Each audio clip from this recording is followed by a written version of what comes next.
আজ থেকে সতর্ক হন, 7টি কথা বলা বন্ধ করুন, তা না হলে আপনার দোয়া কবুল হবে না।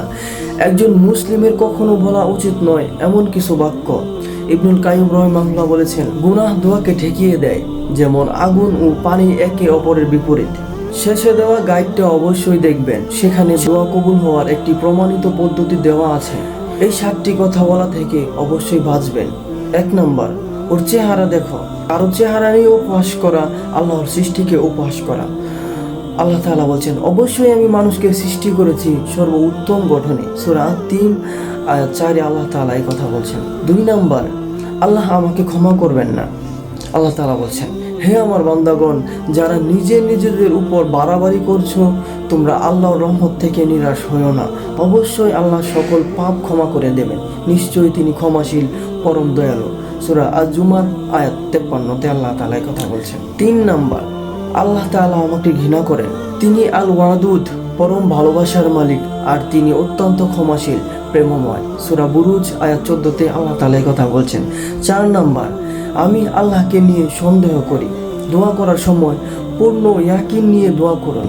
5 নাম্বার, আমি কোনো কাজের নই, আমি মূল্যহীন। আল্লাহ তাআলা বলছেন, আর আমি তো আদম সন্তানদের সম্মানিত করেছি এবং তাদেরকে স্থলে ও সমুদ্রের বাহন দিয়েছি এবং তাদেরকে দিয়েছি উত্তম রিজিক। আর আমি যা সৃষ্টি করেছি তাদের থেকে অনেকের উপর আমি তাদেরকে অনেক মর্যাদা দিয়েছি।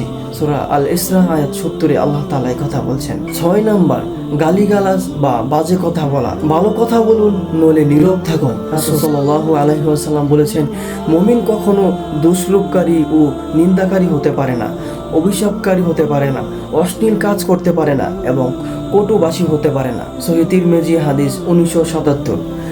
7 নাম্বার, মায়ের কসম, বাবার কসম বলা।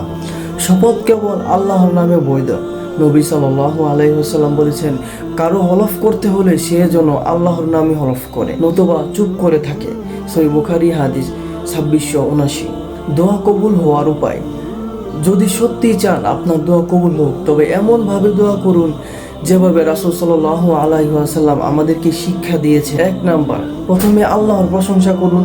2 নাম্বার, তারপর রাসূল সাল্লাল্লাহু আলাইহি ওয়াসাল্লামের দুরূদ সালাত পাঠ করুন। এরপর আপনার প্রয়োজনীয় সকল দোয়া করুন, ইনশাআল্লাহ আমাদের দোয়া কবুল হবে। ভিডিওটি ভালো লাগলে অবশ্যই শেয়ার করে দেবেন, যেন আপনার দ্বারা অন্য কোনো মানুষ উপকৃত হতে পারে। দেখা হবে আবার অন্য আরেকটা ভিডিওতে ইনশাআল্লাহ। আল্লাহ তাআলা আপনাদের সবাইকে ভালো রাখুক, আমিন। আসসালামু আলাইকুম ওয়া রাহমাতুল্লাহ।